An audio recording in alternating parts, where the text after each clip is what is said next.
الحمدللہ رب العالمین والصلاة والسلام علی سید المرسلین اما بعد فاعوذ باللہ من الشیطان الرجیم بسم اللہ الرحمن الرحیم پڑھیے الصلاة والسلام علیک یا رسول اللہ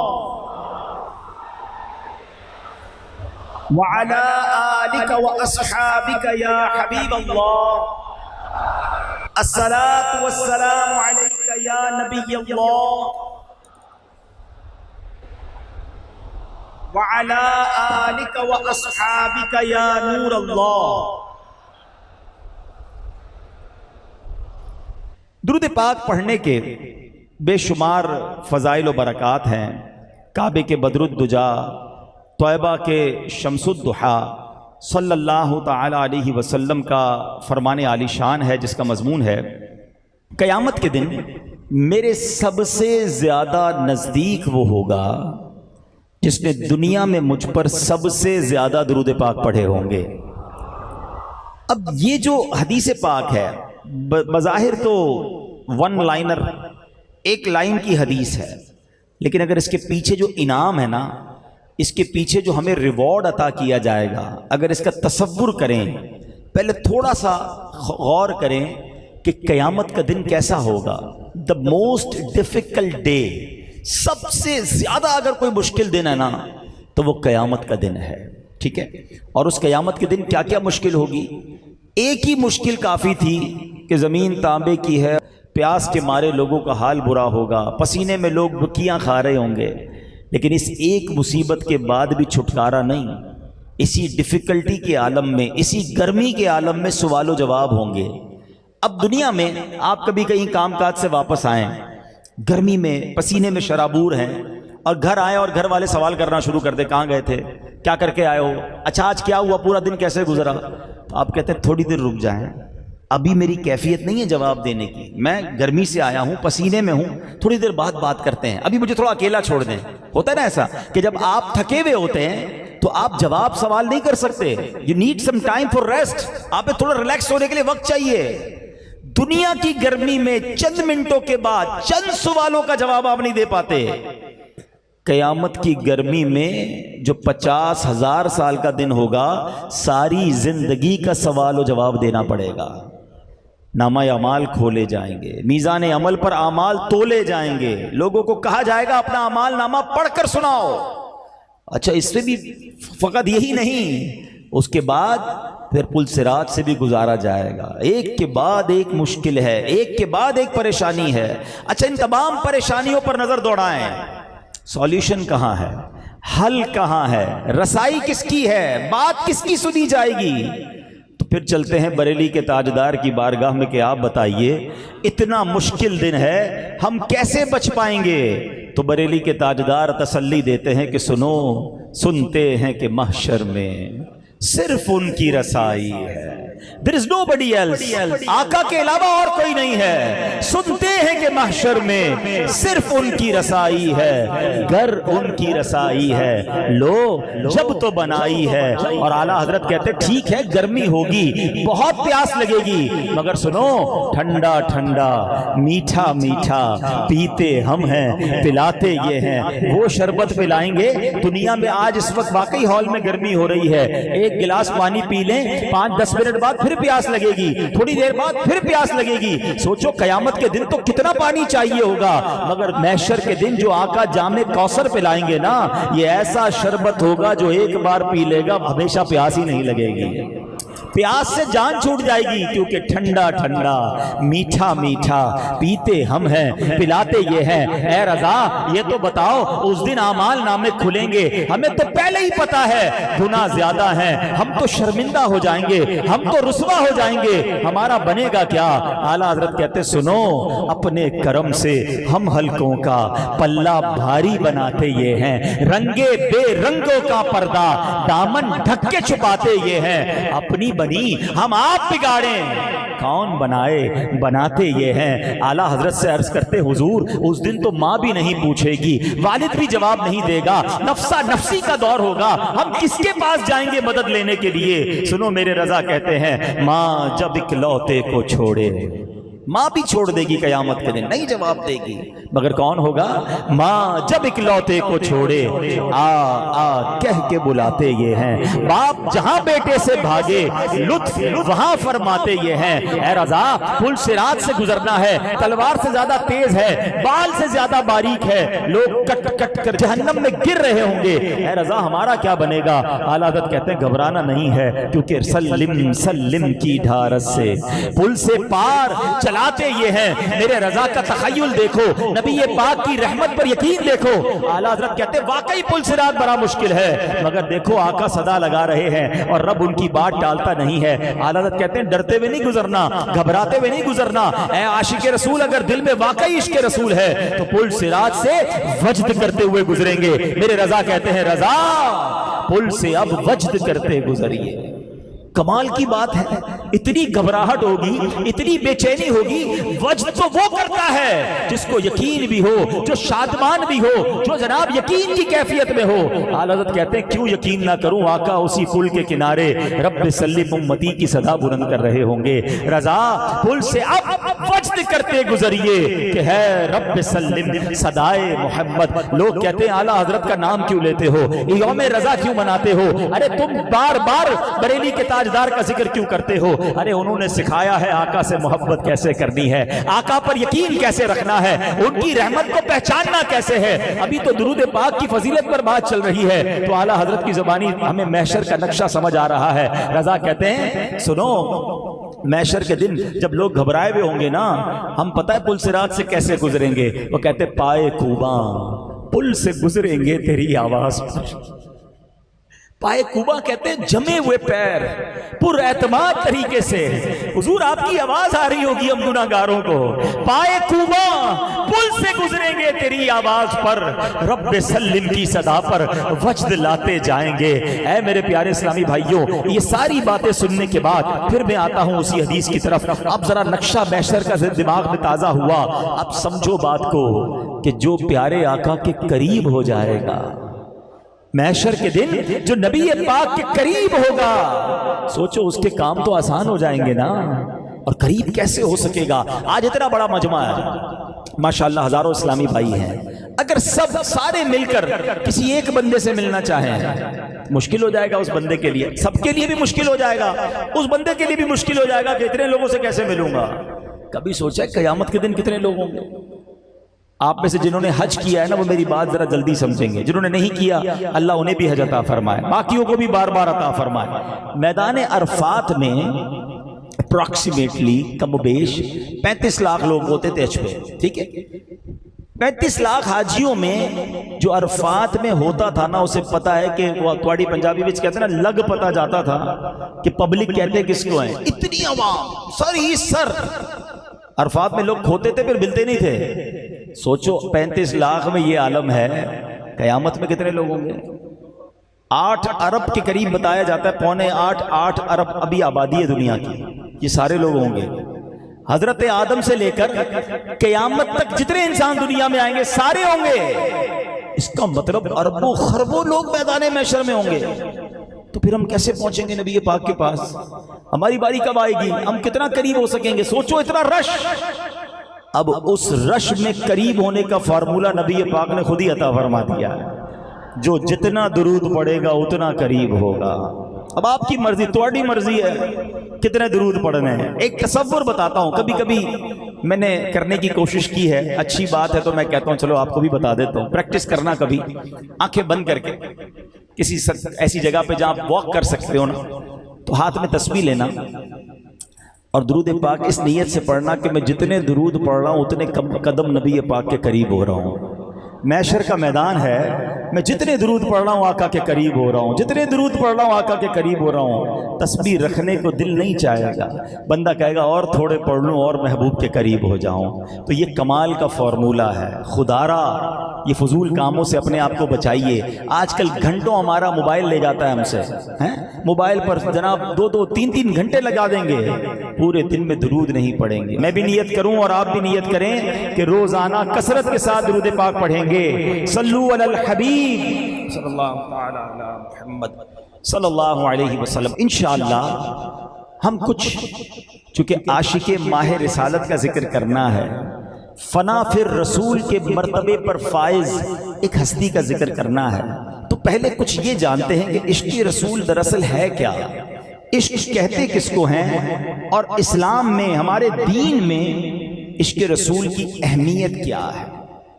عشق کہتے ہیں، امام محمد غزالی رحمۃ اللہ تعالی علیہ اس کی تعریف بیان کرتے ہیں کہ طبیعت کا کسی لذیذ شے کی طرف مائل ہو جانا محبت کہلاتا ہے، اور جب یہ میلان قوی اور پختہ ہو جائے، شدید ہو جائے، تو اسے عشق کہتے ہیں۔ اچھا، اب عشق رسول جو ہے ہمارے ایمان میں اس کی کیا حیثیت ہے، یا یہ سمجھنا بہت ضروری ہے۔ محمد کی محبت دین حق کی شرط اول ہے، اسی میں ہو اگر خامی تو سب کچھ نامکمل ہے، کی محمد سے وفا تو نے صلی اللہ تعالی علیہ وسلم، تو ہم تیرے ہیں، یہ جہاں چیز ہے کیا، لوح و قلم تیرے ہیں۔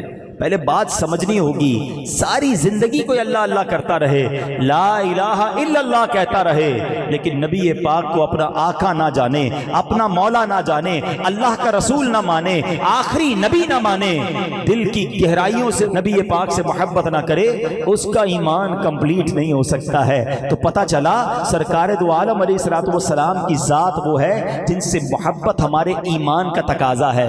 اچھا جناب، یہ تو ہر مسلمان کہتا ہے کہ میں نبی پاک کا امتی، مجھے ان سے بڑا پیار ہے، لیکن کیا پیار اور محبت کا کوئی لیول بھی ہے کہ کتنا پیار ہونا چاہیے؟ نبی پاک سے اگر عشق کرنا اسلام میں ضروری ہے، ایمان کے لیے ضروری ہے، وہ تو ہم سب کہیں گے، ہم سب کرتے ہیں، بھائی کون مسلمان ہے جو نہیں کرتا؟ لیکن ایک اور بات بھی سمجھنی ہے، کتنا پیار کرنا ضروری ہے۔ سنو، ایک حدیث سناتا ہوں اور ایک واقعہ سناتا ہوں تاکہ یہ پیرامیٹر سمجھ آ جائے۔ آقا فرماتے ہیں، لا یؤمن احدکم حتی اکون احب الیہ من والدہ وولدہ والناس اجمعین۔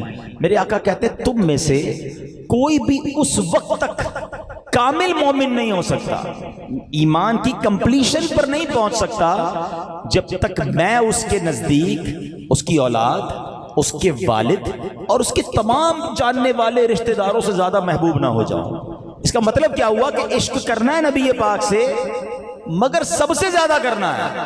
حضرت عمر رضی اللہ تعالیٰ عنہ نے ایک بار کیا کہا، اوائل تھے اسلام کے، کہتے حضور اپنی جان کے علاوہ میں آپ سے سب سے زیادہ محبت کرتا ہوں، باقی تمام چیزوں سے زیادہ میں آپ سے محبت کرتا ہوں سوائے اپنی جان کے۔ نبی پاک نے پتہ کیا فرمایا؟ فرمایا، اے عمر ابھی تمہارا ایمان کامل نہیں ہوا ہے۔ حضرت عمر نے کہا، حضور اب میں اپنی جان سے بھی زیادہ آپ سے محبت کرتا ہوں۔ آقا نے فرمایا، اے عمر اب تمہارا ایمان مکمل ہوا ہے۔ تو پتہ چلا کہ ایمان کمپلیٹ کب ہوگا؟ جب سب سے زیادہ نبی پاک سے محبت کرنی ہے۔ اب یہاں ایک لاجیکلی سوال آتا ہے، بڑا اہم سوال ہے، ذرا نوجوان جلدی سمجھیں گے میری بات کو، کہ جناب محبت تو ہوتی نہیں ہے، کہ محبت کی نہیں جاتی، وہ تو ہو جاتی ہے۔ کسی کو زبردستی پیار نہیں کروایا جا سکتا کہ بھائی تم اس سے محبت کرو، تمہارے ساتھ رہتا ہے اس سے محبت کرو، نہیں۔ محبت ایک جذبے کا نام ہے جو کسی نہ کسی وجہ سے ہوتی ہے۔ اچھا، اب محبت کی وجوہات کیا ہے؟ What is the reason of love? ہم کیسے کسی کے افیکشن میں، کسی کی محبت میں گرفتار ہوتے ہیں؟ تو بڑی کمال کی علماء نے بحث کرنے کے بعد تین وجوہات تلاش کی ہیں کہ محبت جو ہے نا، وہ یا تو کوئی بڑا حسین و جمیل ہوتا ہے، اس سے ہو جاتی ہے، انسان فطرتاً حسین چیز کی طرف اٹریکٹ ہوتا ہے، اس کو دیکھ کر اسے اچھا لگتا ہے، یا پھر حسین نہیں ہوتا لیکن بڑا باکمال ہوتا ہے، اسپیشل، دوسرے لوگوں سے ہٹ کر ہوتا ہے۔ آپ دیکھیے بعض اوقات بڑے عجیب و غریب کھلاڑی ہوتے ہیں، رنگ ان کا کالا ہوتا ہے، بڑے عجیب سی چہرے ہوتے ہیں، لوگ ان کے فین ہوتے ہیں، کیوں؟ کمال ہوتا ہے ان کے اندر، باقیوں سے وہ ہٹ کر ہوتے ہیں، اسپیشل ہوتے ہیں، فین فالوئنگ بن جاتی ہے۔ تیسری وجہ بتائی علماء نے کہ اگر باکمال بھی نہیں ہے، حسین بھی نہیں ہے، لیکن اس کے احسان بڑے ہوتے ہیں، وہ خیال بہت رکھتا ہے، وہ بڑا مہربان ہوتا ہے، جب کوئی کسی پر بہت احسان کرتا ہے نا، بندہ اس کی محبت میں بھی گرفتار ہو جاتا ہے۔ تو اس کا مطلب یہ تین ریزن ہے۔ اب ایک سوال ہے، بڑا لاجیکلی سوال ہے کہ جناب اسلام تو کہتا ہے کہ جب تک نبی پاک سے سب سے زیادہ محبت نہیں کرو گے ایمان مکمل نہیں ہوگا، اور محبت تو دل سے ہوتی ہے، زبردستی کیسے ہو سکتی ہے؟ تو آئیے آج یہ دیکھتے ہیں کہ ان تین چیزوں میں جو ریزنز ہیں، کیا نبی پاک سے محبت کرنی ہے، اسلام ایمان کہتا ہے یہ ضروری ہے، تو یہ تینوں چیزیں نبی پاک میں کس درجے میں موجود ہیں؟ اب ذرا پہلی بات کرتے ہیں. دیکھو ذکر رضا ساتھ ساتھ ہوتا رہے گا. اعلیٰ حضرت کی شان دیکھو، نبی پاک کا ذکر کرے ذکر رضا ساتھ ہی ہو جاتا ہے. یہ ہے عاشق کی بات کہ جب محبوب کی بات کرو تو محب کا ذکر ہو جاتا ہے. اب سنو ذرا، اگر واقعی کسی حسین سے محبت کرنی ہے، ٹھیک ہے، تو بتاؤ کائنات میں میرے آقا جیسا حسین کون ہے؟ حسن تو مکمل جب ہوتا ہے جب نبی پاک کے قدموں کی حاضری دیتا ہے. کائنات میں میرے آقا سے پہلے سب سے زیادہ حسین ہستی جو ہیں وہ حضرت یوسف علیہ السلام تھے. جناب ان جیسا حسین کائنات میں کوئی نہیں آیا. مگر پوچھو بی بی عائشہ صدیقہ رضی اللہ تعالی عنہا سے، وہ کہتی ہیں، ان کی جو قول ہے اس کا مضمون ہے کہ مصر کی عورتوں نے جب حضرت یوسف کو دیکھا تھا اپنی انگلیاں کاٹ دی، میرے محبوب کو دیکھتی تو اپنا دل کاٹ کر رکھ دیتی. آقا جیسا حسین کائنات میں کوئی نہیں آیا. بریلی کے تاجدار امام عشق و محبت اسی بات کو سمجھاتے ہیں، کہتے حسن یوسف پہ کٹیں مصر میں انگشت زنا. اب تھوڑا سا آپ کا میں توجہ چاہوں گا تاکہ آپ کو اندازہ ہو کہ اعلیٰ حضرت کو اللہ نے قلم کیسا دیا تھا، شاعری کی دنیا میں کیا مقام تھا، عشق رسول کے عالم میں کس طرح ڈوب کر آپ لکھتے تھے. جب بھی اعلیٰ حضرت کے اشعار آپ کو سمجھ آنے لگ جائیں گے نا، خدا کی قسم اعلیٰ حضرت سے بھی پیار بڑھ جائے گا، نبی پاک سے بھی پیار بڑھ جائے گا. ذرا آپ یہ لفظ، یہ پہلے تو شعر سمجھیے گا. اعلیٰ حضرت کہتے ہیں حسن یوسف پہ کٹیں مصر میں انگشت زنا، سر کٹاتے ہیں تیرے نام پہ مردان عرب. حضور مصر کی عورتوں نے تو انگلیاں کاٹی تھیں، آپ کی شان وہ ہے کہ آپ کو بغیر دیکھے آپ کے نام پہ مردان عرب سر کٹانے کے لیے تیار رہتے ہیں. یہ تو ہو گیا شعر کا مفہوم. اب ذرا شعر کے اندر ایک غوطہ لگاتے ہیں، آپ کو اندازہ ہوگا کہ ایک ایک لفظ کیسا موتی کی مانند ہے. اس کو کہتے تقابل کرنا، کمپیریزن بیان کرنا. پہلی لائن میں جو باتیں کی گئیں دوسری لائن میں اس کا جواب دینا. تھوڑا میرے ساتھ رہیے گا. پہلی بات، پہلا لفظ کیا ہے؟ حسن. حضرت یوسف کا کیا دیکھا تھا انہوں نے؟ حسن دیکھا تھا. ایک چیز ہو گئی، ٹھیک ہے. دوسرا کس کا حسن دیکھا تھا؟ حضرت یوسف کا. دوسری چیز ہو گئی. اچھا تیسرا کٹیں. کیا کٹوائی نہیں، کٹنا ہوتا ہے انڈیلیبریٹلی، غیر دانستہ طور پر. کٹ گئی بھائی، کام کر رہا تھا انگلی کٹ گئی تو کٹی ہیں. کیا کٹی ہیں؟ انگلیاں کٹی ہیں، انگشت. اچھا کس کی کٹی ہیں؟ عورتوں کی. عورتیں کدھر کی ہیں؟ مصر کی. ذرا سنیے گا، یہ 6 چیزیں اعلیٰ حضرت نے پہلی لائن میں بیان کی ہیں. حسن یوسف پہ کٹیں مصر میں انگشت زنا. سمجھ رہے ہیں بات کو؟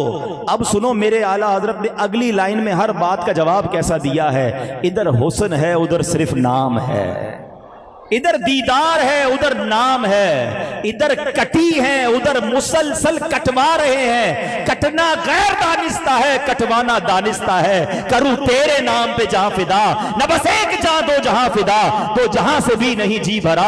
کروں کیا کروڑوں جہاں نہیں. ابھی 2 باتیں ہوئی ہیں. حسن ادھر نام ہے، ادھر کٹی ہیں ادھر کٹوا رہے ہیں. کیا کٹ گئی تھی؟ انگلیاں. ادھر کیا کٹوا رہے ہیں؟ گردنیں کٹوا رہے ہیں. سنو کس کی کٹی تھی؟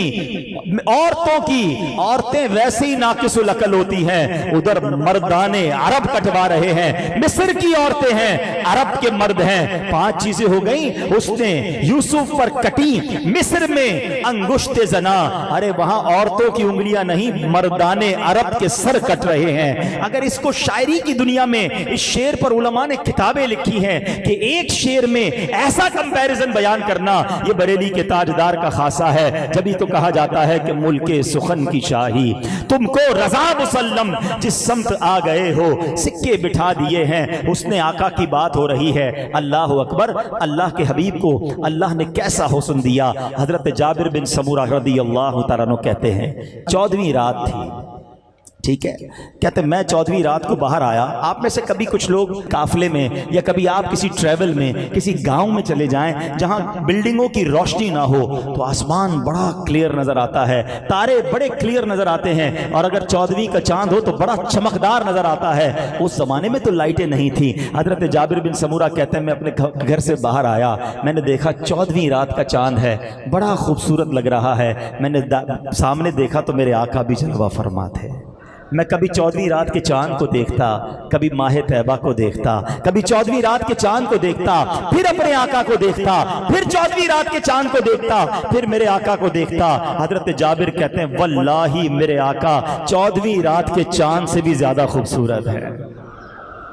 ایسے خوبصورت آقا، اگر واقعی کسی حسین سے پیار کرنا ہے تو پھر مدینے والے سے آقا سے زیادہ حسین کون ہے؟ اور اس حسن کا خوبصورت ذائچہ، خوبصورت نقشہ جب بریلی کے تاجدار قلم اٹھاتے ہیں تو ایسا لگتا ہے یاد مصطفیٰ میں گم ہو کر، جلوہ جانا کے تصور میں ڈوب کر کیا خوبصورت سلام لکھتے ہیں۔ مبارک کان کا ذکر کرتے ہیں تو کیا کہتے ہیں؟ دور و نزدیک کے سننے والے وہ کان، کان لالے کرامت پہ لاکھوں سلام۔ جب میرے آقا کے مبارک لبوں کا ذکر کرتے ہیں کہتے ہیں پتلی پتلی گلے قدس کی پتیاں، ان لبوں کی لطافت پہ لاکھوں سلام۔ میرے آقا کے مبارک منہ کی بات کرتے ہیں تو کہتے ہیں وہ دہن جس کی ہر بات وحی خدا، چشمہ علم و حکمت پہ لاکھوں سلام۔ آقا کی زبان کی بات کرتے ہیں تو کہتے ہیں وہ زبان جس کو سب کن کی کنجی کہیں، اس کی نافذ حکومت پہ لاکھوں سلام۔ کیسے رخسار تھے، رنگت کیسی تھی؟ کہتے ہیں کہ جس کی رنگت سے بے رنگے رنگے گئے،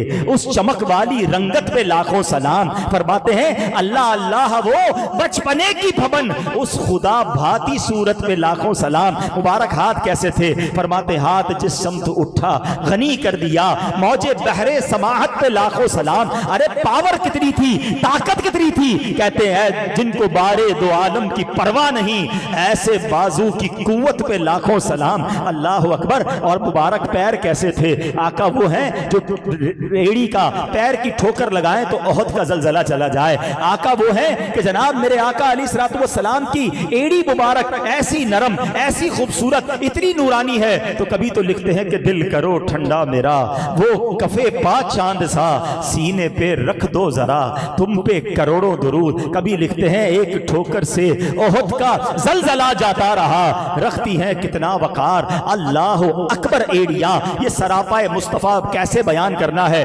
بریلی کے تاجدار سکھاتے ہیں۔ قرآن میں بھی پڑھتا ہوں، قرآن آپ بھی پڑھتے ہیں۔ قرآن پاک میں کچھ الفاظ ہیں جن کو متشابہات کہا جاتا ہے، جس کے بارے میں علماء سکوت اختیار کرتے ہیں۔ اللہ جانے، اس کا حبیب جانے کہ اس کا معنی کیا ہے۔ آپ نے پڑھا ہوگا قرآن میں کاف ہا یا عین صاد، ہے نا، الف لام میم، معنی نہیں لکھا ہوتا اس کے آگے، مگر بریلی کے تاجدار نے ہو سکتا ہے عشق کے عالم میں قرآن کھولا ہوگا اور سامنے یہ لفظ آئے ہوں گے، سوچا ہوگا اس کے معنی کیا ہیں۔ جب بندہ اللہ کے حبیب کی یاد میں زندگی گزارتا ہو نا، اس کو ہر بات میں محبوب یاد آتے ہیں۔ عشق والی تفسیر لکھ دی، کہتے ہیں جو کاف ہے نا یہ تو گیسو لگ رہے ہیں۔ کاف جو ہے آپ غور سے دیکھیں نا تو کسی کے گیسو ہوں، زلفے ہوں تو کاف تو گیسو جیسے لگ رہے ہیں۔ یا جو ہے یہ تو ابرو کی طرف اشارہ ہے، عین اور صاد یہ تو دو آنکھوں کی طرف اشارہ ہے، ہا جو ہے اگر کسی کا گول منہ ہو تو ہا کا اشارہ ملتا ہے۔ سنو میرے اعلیٰ حضرت کیا کہتے ہیں، کہتے کاف گیسو ہا دہن یا ابرو آنکھیں عین صاد، کاف ہا یا عین صاد ان کا ہے چہرہ نور کا، شمع دل مشکات تن سینہ زجاجہ نور کا۔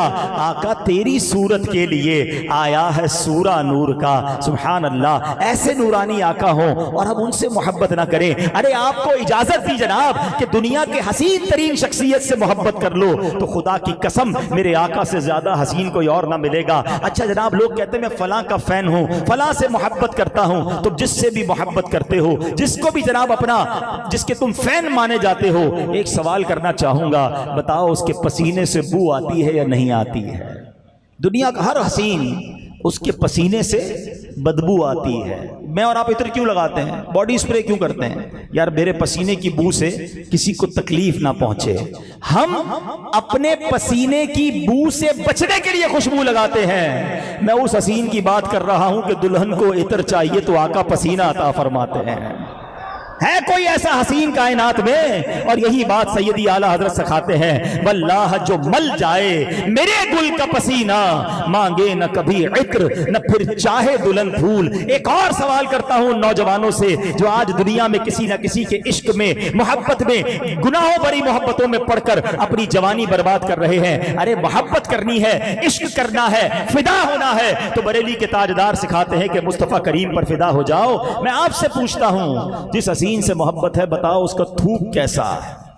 دنیا میں کوئی بھی کتنا ہی بڑا آدمی کیوں نہ ہو، اس کے تھوک سے سامنے والے کو گھن آتی ہے، اس کے تھوک سے جناب لوگ دور بھاگیں گے۔ مگر میرے آقا کا مبارک لعاب وہ ہے کہ مدینے کے لوگ آتے تھے، کہتے حضور کھارا ہے پانی ہمارے کنویں کا، پانی درست نہیں ہے، نہیں پی پاتے۔ یا تو آقا خود چلے جاتے کنویں پر یا برتن منگواتے، کلی فرماتے پانی واپس کنویں میں ڈالا جاتا، کھاری کنواں جو ہے وہ میٹھا ہو جایا کرتا تھا۔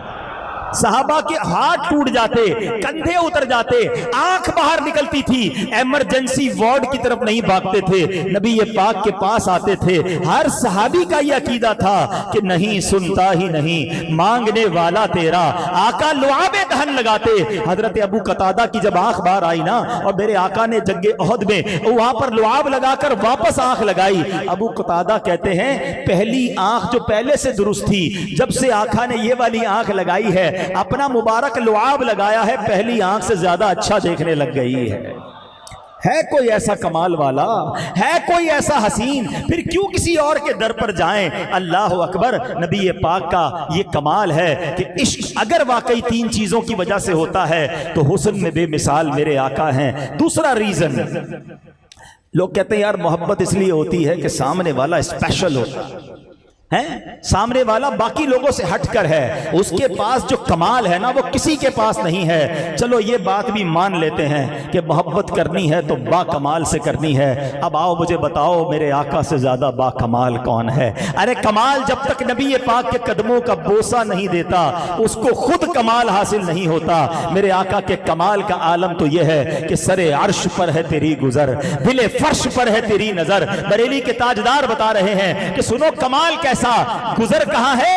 عرش پر گزر ہے، اور نظر کدھر ہے؟ دل کی خیالات پر بھی نظر ہے۔ سر عرش پر ہے تیری گزر، دل فرش پر ہے تیری نظر، ملکوت و ملک میں کوئی شے نہیں وہ جو تجھ پہ آیا نہیں۔ سبحان اللہ۔ اگر سارے کمال ایک طرف، ایک شرف دنیا میں اگر کسی کو حاصل ہے تو فقط مدینے والے آقا کو حاصل ہے، کیونکہ دنیا کا سب سے بڑا غیب جو ہے نا وہ اللہ رب العزت ہے۔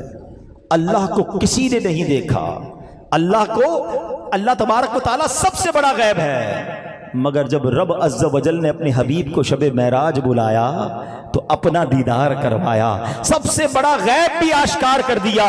میرے رضا لکھتے ہیں اور کوئی غیب کیا تم سے نہا ہو بھلا۔ ان سب لوگوں کو جواب دے دیا جو کہتے بحث میں پڑھتے ہیں کہ آقا کے پاس علم غیب تھا کہ نہیں۔ بریلی کے تاجدار نے وہ پنجابی وچ کہتے ہیں نا گلی مکا دی، جب اللہ نے اپنا دیدار کرا دیا تو پھر بچتا کیا ہے؟ اور کوئی غیب کیا تم سے نہا ہو بھلا، جب نہ خدا ہی چھپا تم پہ کروڑوں درود۔ اللہ کریم نے وہ کمالات سے نوازا۔ ارے دنیا میں آپ نے یہ تو ضرور سنا ہوگا کہ فلاں آدمی فلاں ملک پر کنٹرول رکھتا ہے، فلاں پورے خطے پر کنٹرول رکھتا ہے، سپر پاور ہے جناب، یہ جو صدر ہے یہ دنیا کے کئی ملکوں کا پاور رکھتا ہے، مگر سپر پاور کوئی بھی ہو تھوڑے عرصے کے بعد وہ بدل جاتا ہے، صدر مر جاتا ہے، حکومت بدل جاتی ہے، مگر پھر بھی دنیا کے ایک حصے پر حکومت کرتا ہے۔ مجھے ایک ایسی پاور والا بندہ بتا دو زمین پر کھڑے ہو کر چاند کو اشارہ کر کے دو ٹکڑے کر دے، سورج کو دعا کر کے واپس پلٹا دے۔ اللہ اکبر۔ یہی بات بریلی کے تاجدار سمجھاتے ہیں کہ سنو،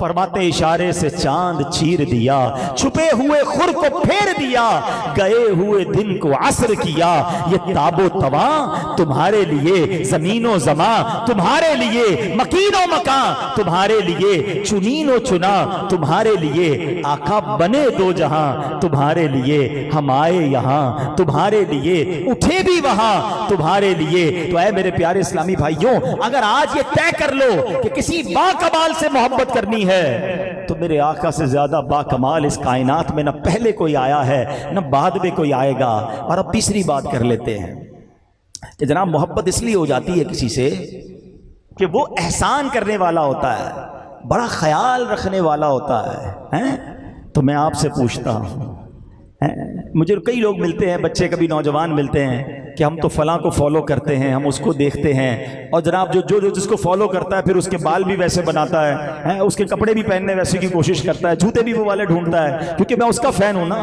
ایک سوال ہے، آپ دنیا میں کسی کے بھی فین ہیں، کبھی کیا وہ آپ کا خیال رکھتا ہے؟ تو لوگ کہتے ہیں خیال کیسے رکھے گا بھائی، وہ ہمیں جانتا ہی نہیں ہے، اتنا بڑا آدمی ہے، ہماری تو ملاقات ہی نہیں ہوئی کبھی اس سے۔ اچھا کبھی اس نے تمہارے لیے کوئی دعا کی؟ آپ کہیں گے ویسے تو وہ دعا والا آدمی بھی نہیں ہے، کیونکہ بعض لوگ تو کافروں کے فین بھی بنے ہوئے، استغفر اللہ، عجیب عجیب کھلاڑیوں کی، اداکاروں کے فین بن جاتے ہیں نا۔ تو مجھے ہمارے لیے کیسے دعا کرے گا؟ نہ تم اسے جانتے ہو، نہ وہ تمہیں جانتا ہے، نہ تمہارا خیال رکھتا ہے، پھر بھی تم اس سے محبت کر رہے ہو۔ میں تو اس سے محبت کرنے کی بات کر رہا ہوں کہ تم پیدا بھی نہیں ہوئے تھے، ہم اور آپ دنیا میں نہیں آئے تھے۔ 1450 سال پہلے جب آقا تشریف لائے تو ہمیں یاد کیا تھا، رب حبلی امتی کہتے ہوئے پیدا ہوئے، حق نے فرمایا کہ بخشا، الصلاۃ والسلام۔ میرے آقا ہمیں غار ثور میں یاد رکھتے تھے، رات کی تنہائیوں میں یاد رکھتے تھے، شب معراج رب کی بارگاہ میں ہمیں یاد رکھا، اور سنو ساری زندگی تو یاد رکھا۔ جب قبر انور میں اتارا جا رہا تھا، صحابہ کرام میں سے کسی نے دیکھا لبہائے مبارکہ کو جنبش ہو رہی ہے، کان قریب لے گئے تو دیکھا کہ آقا کی زبان پر اس وقت بھی امتی امتی جاری تھا۔ بریلی کے تاجدار یہی تو بات سکھا رہے ہیں کہ جو نہ بھولا ہم غریبوں کو رضا۔ سنو آقا ہمیں نہیں بھولے، جو نہ بھولا ہم غریبوں کو رضا، یاد اس کی اپنی عادت کیجئے۔ آقا ہمیں نہیں بھولے، مگر ایسا لگتا ہے غلام بھول گئے۔ میلاد میں یاد کر لیتے ہیں، کسی جلسے میں جا کے نعرے تو لگا لیتے ہیں، مگر باقی زندگی میں آقا کتنے یاد ہیں؟ اپنے آپ سے پوچھو نا۔ کاروبار کے وقت کیوں بھول جاتے ہو کہ میں نبی پاک کا امتی ہوں؟ فیملی کے معاملات کے وقت کیوں بھول جاتے کہ میں واقعی آقا کا امتی ہوں؟ مجھے حرام کام نہیں کرنے، مجھے گناہ نہیں کرنا، مجھے بے حیائی نہیں کرنی، بے پردگی نہیں کرنی، حرام روزی نہیں کمانی، سود کے قریب نہیں جانا ہے۔ کیسے کسی مسلمان پر ظلم کر لوں؟ میں نبی پاک کا امتی ہوں۔ وہ نہیں بھولے تھے، بلکہ ایک اور بڑی باریک سی بات بتانے جا رہا ہوں، ایمان تازہ ہو جائے گا۔ یہ بات بھی اعلیٰ حضرت نہیں بتائی، فتاوی رضویہ میں اعلیٰ حضرت لکھتے ہیں، آپ نے دیکھا ہوگا کبھی کبھی ہماری زندگی میں ہمارے کان بجتے ہیں، اچانک فیل ہوتا ہے کہ یار کچھ سنائی دیا ہے، ہم کہتے ہیں آواز آئی ہے مجھے، کوئی دوست کہتا ہے نہیں یار تمہیں ایسے ہی سنائی دے رہا ہے، کچھ بھی نہیں آ رہی۔ کبھی کبھی لائف میں ایسا ہوا ہوگا آپ کے ساتھ، پتہ ہے اعلیٰ حضرت کیا کہتے ہیں؟ اللہ اکبر۔ آپ فرماتے ہیں جب کبھی کبھی تمہیں محسوس ہونا کہ تمہیں آواز آئی ہے، تو وہ آواز ہے جو نبی پاک قبر میں ان امتی کو یاد کر رہے ہیں۔ کبھی کبھی کسی عاشق رسول کی روح سے ٹکراتی ہے، جب کان بجیں تو فوراً درود پاک پڑھ لیا کرو، جو نہ بھولا ہم غریبوں کو رضا، یاد اس کی اپنی عادت کیجیے۔ اچھا ابھی صرف قبر مبارک میں یاد نہیں کر رہے، محشر کے دن بھی آقا کا عالم یہی ہوگا، وہاں بھی نبی پاک گویا ایک ہی کام میں مصروف ہوں گے۔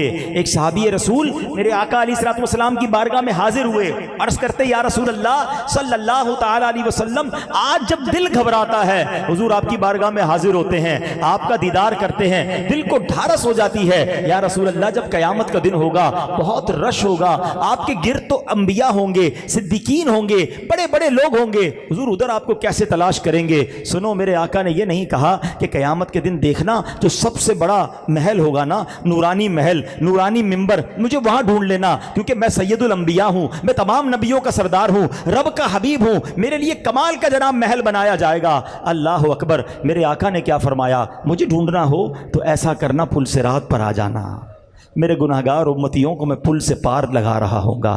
کہا حضور اگر وہاں نہ ملے، کہا وہاں نہ ملوں تو ایسا کرنا میزان عمل پر آ جانا، امتیوں کے پلڑے، امتیوں کے اعمال تولے جا رہے ہوں گے، میں اپنے کرم سے ان کے پلڑوں کو بھاری کر رہا ہوں گا۔ کہا حضور اگر وہاں نہ ملے پھر تیسری جگہ کیا ہوگی؟ کہا اگر وہاں نہ ملوں تو ایسا کرنا پھر تم حوض کوثر پر آ جانا، پیاسے امتیوں کو اپنے ہاتھوں سے جام پلا رہا ہوں گا۔ کہا حضور اگر وہاں نہ ملے، سنو آقا کیا کہتے ہیں،